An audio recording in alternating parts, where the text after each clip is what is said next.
সম্মানিত ভিউয়ার্স, আপনারা দেখতে পাচ্ছেন এটি হলো দুবাইয়ের বুর্জ খলিফা।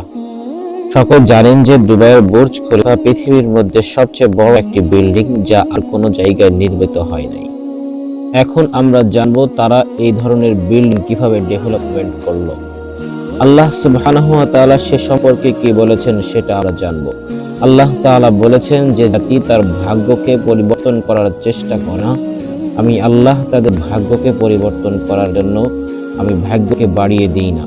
আল্লাহ সুবহানাহু ওয়া তাআলার কাছে রিজিক চেয়েছিলেন মুসা আলাইহিস সালাম, কিন্তু আল্লাহ তাআলা রিজিক সম্পর্কে বলেন ওমা মিন দাব্বাতিন ফিল আরদি ইল্লা আলাল্লাহি রিজকুহা। জমির মধ্যে যত বিচরণশীল প্রাণী আছে সকলের রিজিকের ব্যবস্থা আল্লাহ সুবহানাহু ওয়া তাআলা করে দেন। মুসা এর ঘটনা আপনারা সকলে জানেন। বন্ধুরা, দুবাইয়ের কি অবস্থা হয়েছে সেটাই আমরা একটু জেনে আসি। এটা যারা দেখছেন, এটা হলো এমন একটা ফুটেজ যা আমি আপনাদের কাছে শেয়ার করেছি এই বোঝানোর জন্য যে দুবাইয়ের লোকেরা কি পরিমাণ পাপ কাজের মধ্যে লিপ্ত হয়েছে। অথচ এই দুবাইয়ের দীর্ঘ কয়েক বছর আগে এই অবস্থা ছিল না, কিন্তু আল্লাহ তাআলা তাদের অবস্থাকে উন্নত করে দিয়েছেন।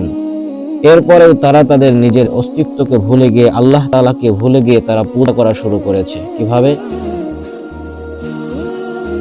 বন্ধুরা, আপনারা সকলে জানেন যে কয়েকদিন আগে দুবাইয়ে পূজা অনুষ্ঠান হয়েছিল। সেখানে পূজা করানোর জন্য ভারত থেকে হিন্দু ধর্মের মানুষরা সেখানে এসেছিল। আসার পরে সেখানে পূজা করে এবং মন্দির কি করে এভাবে উদ্বোধন করে, এটা আপনারা সকলেই জানেন। আল্লাহ সুবহানাহু ওয়া তাআলা এই পূজা সম্পর্কে, এই শিরক সম্পর্কে বলেন।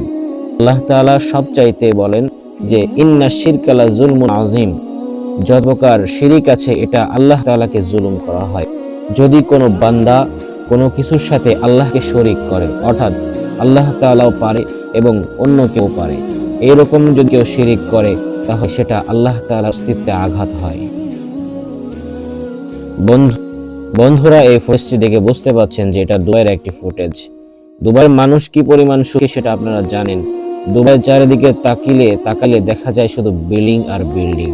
তাদের শান শৌকত দেখে সবাই মুগ্ধ, কিন্তু তাদের শান শৌকত শুধু দেখলে চলবে না, তাদেরকে মনে রাখতে হবে যে এটা হলো একটি আরব আমিরাত, অর্থাৎ এটা হলো আরব দেশের একটি অংশ। এখানে মানুষ মানে, কিন্তু তাদেরকে অবস্থা দেখুন, তাদের খোলাফেরা চলাফেরা, তাদের এই অবস্থা দেখে সকলে অবাক যে আসলে মানুষ কিভাবে পাপ কাজের মধ্যে এতটা লিপ্ত হতে পারে। অথচ এই দুবাইয়ের লোকেদের ভেবে থাকা উচিত ছিল যে আগে কি অবস্থা ছিল দুবাইয়ের লোকের।